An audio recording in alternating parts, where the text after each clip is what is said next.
Kebanyakan orang mengira ekonomi berjalan dengan uang, tetapi pada kenyataannya, ekonomi digerakkan oleh sifat manusia. Dan JP Morgan memahami hal ini lebih baik daripada siapapun. Ia bukan sekadar bankir, ia ahli dalam perilaku manusia. Lebih seperti sosiolog daripada pemodal. Dan begitulah cara ia mengendalikan Wall Street tanpa perlu memilikinya. Selamat datang di Alux, tempat para miliarder masa depan datang untuk mendapatkan inspirasi. Kepemilikan bersifat terbuka dan publik. Itu adalah sesuatu yang dapat kita semua lihat. Bank beroperasi di ruang ini, membentuk dan memengaruhi ekonomi dengan cara yang dapat kita amati dan lacak.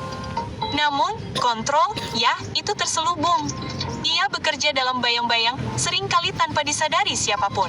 Begitulah cara JP Morgan menjadi Raja Wall Street, kekuatan satu orang dengan pengaruh yang tak tertandingi.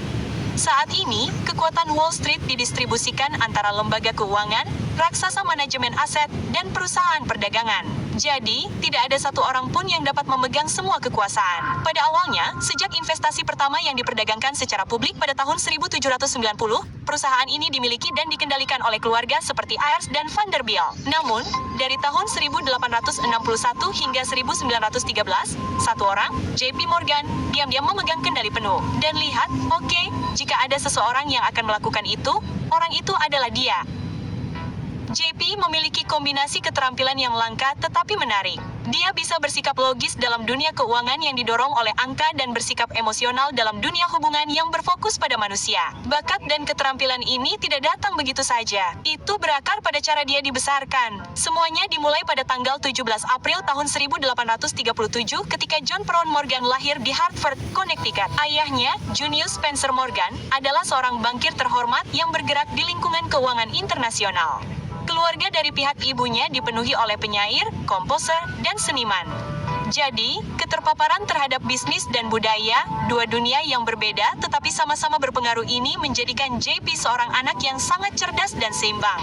Jelas, ia tidak akan pernah menjadi seorang ahli keuangan biasa. Sejak usia muda, ia telah berkeliling dunia bersama keluarganya. Untuk pendidikan awalnya, ia bersekolah di Cheshire Academy, sebuah sekolah swasta di New England. JP menjalani kehidupan yang menyenangkan hingga usia sekitar 15 tahun. Sekitar waktu itu, ia jatuh sakit parah karena demam reumatik, suatu kondisi yang mengancam jiwa yang berkembang dari radang tenggorokan atau demam scarlet yang tidak diobati. Kondisi tersebut membuatnya sangat lemah hingga ia hampir tidak bisa berjalan. Untuk membantunya pulih, ayahnya mengirimnya untuk tinggal di Azores, sekelompok pulau Portugis di Samudra Atlantik yang terkenal dengan udara segar dan iklimnya yang sejuk. Ia menghabiskan waktu setahun jauh dari rumah, sakit, dan berada di tempat yang asing, jauh dari keluarganya. Pengalaman itu bisa saja menghancurkannya, tetapi justru sebaliknya. Pengalaman itu memaksanya untuk menyadari kematiannya. Dan ketika Anda mengikuti kisah hidupnya, Anda dapat melihat betapa kesadaran ini mendorongnya untuk meninggalkan dampak yang langgeng di dunia. Setelah pulih, ia bersekolah di sekolah swasta di Lour de Palais, sebuah desa pegunungan kecil di Swiss. Ia juga unggul di sini, fasih berbahasa Prancis dan melanjutkan kuliah di Universitas Gingen di Jerman, tempat ia menguasai bahasa lain. Setelah lulus, ia bergabung dengan ayahnya di London. Saat itu, ia tidak hanya berpendidikan tinggi, ia sepenuhnya siap untuk mewakili konglomerat perbankan Amerika di panggung internasional. Ia menghabiskan 14 tahun di London, mengasah keterampilannya sebagai bankir dan ahli strategi, serta membangun koneksi yang akan ia gunakan sepanjang karirnya. Dan ketika ia siap, ia mengarahkan pandangannya pada sesuatu yang lebih besar, Wall Street.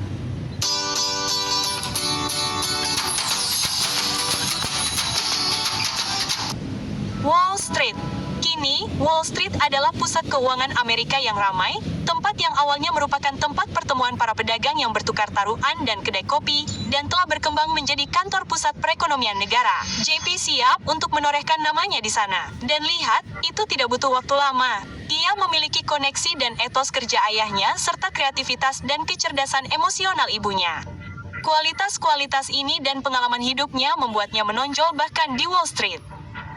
Sepanjang hidupnya dan bahkan saat ia menjadi salah satu pemodal top di negaranya, koleksi lukisan Renaissance, artefak Mesir, dan porselen Cina milik JP menjadi legenda. Namun saat itu, hanya segelintir orang terkaya dan paling istimewa yang berkesempatan melihat karya seni langka yang didambakan ini. Membelinya bahkan bukan pilihan.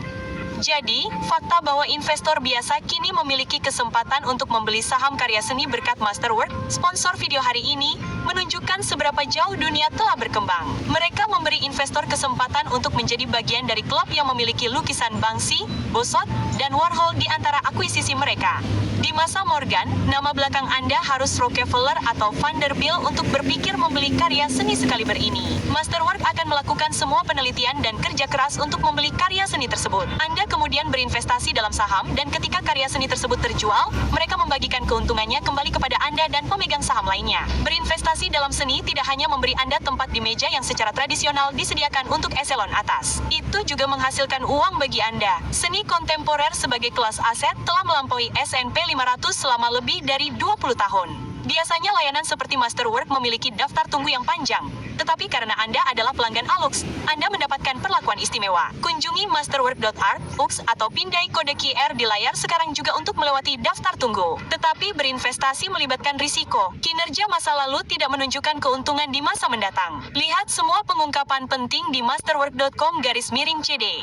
Dan selain mengoleksi karya seni, JP Morgan menghabiskan beberapa tahun berikutnya di Wall Street untuk membangun reputasinya dan bermitra dengan bankir terkemuka lainnya. Tetapi terobosannya datang setelah kemitraannya dengan bankir Philadelphia Anthony Drexel. Bersama-sama mereka mendirikan Drexel Morgan & Co., sebuah perusahaan yang membiayai bisnis industri, konsolidasi kereta api, dan menangani transaksi pemerintah yang besar. Setelah Anthony Drexel meninggal, Morgan menata ulang perusahaannya dengan nama JP Morgan & Co. Namanya masih kita kenal hingga saat ini. Namun, saat Anda mendengarnya bersama keluarga seperti Vanderbilt, Rockefeller, dan Rothschild, Anda mungkin tidak menganggapnya sebagai orang yang paling berpengaruh. Baru setelah Anda memahami seberapa besar perannya dalam memperkuat kekuasaan mereka, Anda akan melihat bahwa dia sebenarnya lebih berkuasa daripada mereka semua. Pekerjaannya melampaui kesepakatan yang sangat menguntungkan. Dia bahkan dapat meyakinkan orang-orang yang paling sulit untuk bekerja sama. Seperti saat dia berhasil meyakinkan keluarga Rothschild, keluarga perbankan terkaya di Eropa, untuk menjual 3,5 juta ons emas kepada pemerintah AS, atau saat dia menciptakan US Steel, perusahaan miliarder pertama di dunia, dengan menggabungkan Carnegie Steel dengan tambang besi milik Rockefeller.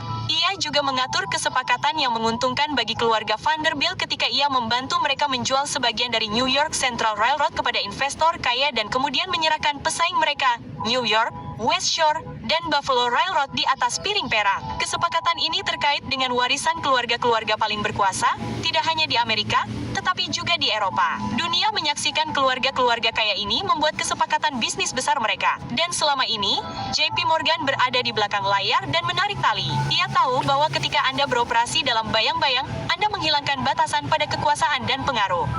Kepercayaan dan pengaruh inilah yang memungkinkannya memainkan peran sebagai pahlawan dan penjahat. Ia mampu turun tangan selama masa krisis dan menyelamatkan ekonomi dari situasi yang sebagian menjadi tanggung jawabnya. Tidak hanya sekali, tetapi 2 kali. Pertama kali terjadi pada tahun 1893 ketika kekayaan yang seharusnya berasal dari ledakan pembangunan rel kereta api pada dasarnya menguap. Ratusan perusahaan kecil dan besar meminjam uang untuk membangun jalur kereta api. Bank-bank membagikan pinjaman dan obligasi itu seperti permen. Pemerintah federal dan negara bagian memberikan hibah tanah dan anak perusahaan kepada perusahaan manapun yang meminta. Semua orang mengeluarkan biaya untuk membangun dan memperluas, tetapi tidak ada yang menghasilkan cukup uang untuk membayar kembali pinjaman atau bahkan menutupi biaya mereka. Saat itu, AS beroperasi dengan standar emas. Jadi, setiap dolar uang kertas harus didukung oleh emas. Dan Anda dapat meminta emas, aset tempat berlindung yang aman, dengan imbalan uang tunai. Jadi, ketika orang-orang menyadari bahwa perusahaan telah membangun lebih banyak jalur kereta api daripada yang mampu dibiayai oleh perekonomian dan bahwa bank-bank telah membiayai ini, mereka panik. Kerumunan orang bergegas untuk mengklaim emas mereka, menguras cadangan emas Departemen Keuangan. Pada tahun 1895, Departemen Keuangan hampir tidak memiliki emas lagi dan ekonomi yang sudah tidak stabil mulai terpuruk. Mereka perlu melakukan sesuatu dengan cepat dan mengikuti langkah JP Morgan. Jadi Morgan dan Rothschild melakukan perdagangan besar-besaran dengan pemerintah AS, 3,5 juta ons emas dengan imbalan obligasi pemerintah jangka panjang. Kesepakatan senilai 62 juta dolar, atau sekitar 2 miliar dolar saat ini, membuat Departemen Keuangan tetap bertahan, tetapi harus dibayar mahal oleh para pembayar pajak selama beberapa dekade. Morgan menyelamatkan keadaan, tetapi Anda tahu, dia juga orang yang berada di garis depan dengan memberikan pinjaman dan menjadi perantara transaksi kereta api yang menyebabkan krisis ini. Dan Anda tahu, dia memainkan peran ganda ini lagi dalam kepanikan tahun 1907. Meskipun kali ini dia lebih terlihat seperti pahlawan daripada penjahat. Perekonomian mulai runtuh ketika Raja Tembaga Friedrich Heza mencoba memonopoli pasar dengan membeli stok tembaga. Dia tidak mengantisipasi bahwa pesaingnya memiliki cukup sumber daya untuk membanjiri pasar dengan pasokan. Jadi dia menyimpan semua stok tembaga ini yang nilainya jauh lebih rendah dari yang dia bayarkan. Dan dia kehabisan modal. Emang beneran cicilan 0%? Yang ini no tipu-tipu. SPLTR cicilan pasti 0%. Nikmati. Dia menyimpan semua stok tembaga ini yang nilainya jauh lebih rendah dari yang dia bayarkan. Dan dia kehabisan modal. Dan ini akan baik-baik saja jika satu-satunya minatnya adalah pada tembaga. Tetapi dia juga berhubungan erat dengan Knickerbocker Trust Company, sebuah lembaga keuangan besar. Ketika publik mengetahui hal ini, para deposan panik dan mencoba menarik semua uang mereka, yang menyebabkan penarikan besar-besaran di bank. Hal itu membuat bank-bank New York berada di ambang kebangkrutan hingga Morgan turun tangan lagi. Ia mengumpulkan para pemodal top negara di rumahnya di Manhattan dan bekerja sama dengan mereka untuk menyusun rencana guna menghindari krisis ini. Jadi, ia mengamankan jalur kredit internasional, mengalihkan uang antar bank, dan membuat mereka membeli saham perusahaan-perusahaan yang paling sehat yang sedang anjlok. Dan rencananya berhasil, harga saham mulai naik kembali dan investor berhenti melakukan aksi jual panik. Dan pada titik ini, ia juga mendapatkan kesetiaan pemerintah dan kekuasaan yang menyertainya. Ia adalah pahlawan yang memperoleh kepercayaan dan penjahat yang menyebarkan rasa takut. Dan mereka yang menguasai kedua peran tersebut tidak hanya membentuk momen, mereka juga memengaruhi sejarah. Sekarang, kebanyakan orang berpikir bahwa kekuasaan dan pengaruh datang dari suara yang paling keras dan taruhan terbesar dalam kesepakatan. Kita pikir orang-orang yang keinginannya diprioritaskan adalah mereka yang memegang kekuasaan yang sebenarnya. Namun, kita salah. Mediator adalah orang yang paling berkuasa di ruangan itu. Mereka melihat melampaui ego dan agenda untuk menemukan titik temu. Mereka bekerja dengan kepala jernih dan tidak menyerah pada impulsif emosional. Lao, filsuf Tiongkok kuno, pernah berkata, mengenal orang lain adalah kecerdasan. Mengenal diri sendiri adalah kebijaksanaan sejati. Menguasai orang lain adalah kekuatan. Menguasai diri sendiri adalah kekuatan sejati. Petik 2. Morgan mampu menguasai dirinya sendiri. Ia dapat mengubah hasil yang menguntungkannya sementara orang lain terganggu oleh kepentingan mereka sendiri. Ia memahami nilai komunitas dan bagaimana kekuatan Anda bertambah ketika Anda membuat orang bekerja sama. Dan tidak ada gambaran yang lebih jelas tentang hal ini selain pertemuan November tahun 1910 di Pulau Jekyll, Georgia. Sekelompok politisi paling berkuasa dan bankir terkaya di AS berkumpul dalam pertemuan rahasia untuk merancang undang-undang bagi sistem perbankan sentral yang sekarang kita kenal sebagai Federal Reserve.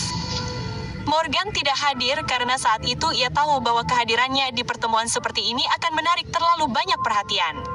Kontrolnya di balik layar selama puluhan tahun mulai terungkap dan orang-orang percaya bahwa ia sudah memiliki terlalu banyak kekuasaan atas perekonomian. Namun pengaruhnya tidak dapat disangkal. Tidak hanya perwakilan dari perusahaan yang ia dirikan yang hadir dalam pertemuan itu, tetapi kebijakan yang mereka rancang di Pulau Jekyll juga mencerminkan sistem yang telah ia bentuk selama bertahun-tahun untuk dunia. Sepertinya ia melepaskan kendali, namun pada kenyataannya, ia mengamankan warisan kekuasaan yang akan berlanjut jauh ke masa depan. Karena Morgan memiliki bakat untuk memprediksi industri masa depan, ia dapat melihat apa yang tidak dapat dilihat orang lain. Itulah cara ia menemukan celah dalam sistem keuangan AS jauh sebelum gelembung itu pecah. Ia adalah orang yang menyadari bahwa baja akan menjadi tulang punggung revolusi industri. Bahkan dengan listrik, ia tahu itu akan menjadi sumber energi masa depan. Jadi, ia mendanai perusahaan lampu listrik Thomas Edison, yang kemudian ia ubah menjadi General Electric. Bagi kita saat ini, investasi ini tampak jelas. Melihat ke belakang selalu berarti tahun 2020, tetapi pada saat itu, investasi tersebut berisiko. Bahkan investor yang paling sukses pun skeptis untuk mengambil risiko tersebut. Tetapi Morgan melakukannya karena ia lebih dari sekadar investor atau bankir. Ia melihat bahwa mereka yang berkuasa murni didorong oleh kepentingan pribadi dan ego. Jadi mereka bisa dibujuk untuk bekerja sama jika tujuan mereka selaras. Selain itu, orang kaya dan miskin tidak jauh berbeda. Di masa krisis, semua orang bertindak berdasarkan rasa takut. Di masa pertumbuhan, mereka bertindak berdasarkan spekulasi dan terlalu percaya diri. Dia bisa membaca orang dan menggunakannya untuk memprediksi tren dan menempatkan dirinya di latar belakang transaksi yang membuat sejarah. Dikatakan bahwa Morgan adalah kekuatan, kehadiran fisik yang bisa Anda rasakan bahkan sebelum Anda melihatnya. Dia besar, berwibawa, dan berani, tinggi 6 kaki, berbahu lebar, dengan hidung besar dan cacat yang menarik perhatian dan ejekan. Namun, dia masih dibayangi oleh kepribadian dan kekuatannya.